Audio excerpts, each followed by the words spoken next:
ওসমান হাদি এবং জাতীয় কবি কাজী নজরুল ইসলামের কবর জিয়ারত শেষে এখন তিনি নির্বাচন কমিশনের উদ্দেশ্যে রওনা হয়েছেন।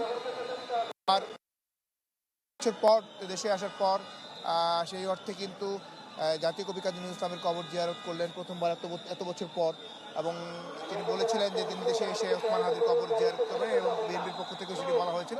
সেটি তিনি সকালে 11টায় তিনি ওসমান হাদির কবরে এসে পৌঁছান এবং এখানে বিএনপির মহাসচিব সহ দলের সিনিয়র নেতাদের সাথে নিয়ে তিনি কিন্তু এই জিয়ারত সম্পন্ন করেন এবং এরপর তিনি এখান থেকে ভোটার হওয়ার জন্য এবং তার এনআইডি কার্ড নেওয়ার জন্য তিনি নির্বাচন কমিশনের উদ্দেশ্যে রওনা করেছেন। নতুন লাক্স যা ত্বককে করে কোমল আর দেয় ব্রাইট গ্লো। ট্রাই করো লাক্স।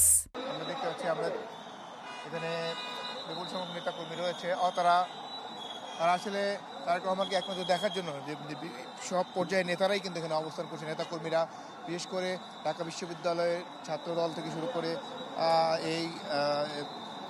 এই অঞ্চল এলাকার যে নেতাকর্মীরা যারা রয়েছে তারাও কিন্তু এখানে এসছেন এবং গত দুদিনের যে বাসে থাকার সময় ওনার যে তারেক রহমানের যে বাস একেবারে আসতে যাচ্ছিল সেখান থেকে আজকে একটু বের হয়ে উনি তার ব্যক্তিগত যেটি গাড়ি তার জন্য নির্ধারণ করা হয়েছে সেটিতে উঠেছেন এবং এটির কারণে কিন্তু গত দুদিনের তুলনায় আজকে একটু দ্রুততার সহিত উনি যাচ্ছেন।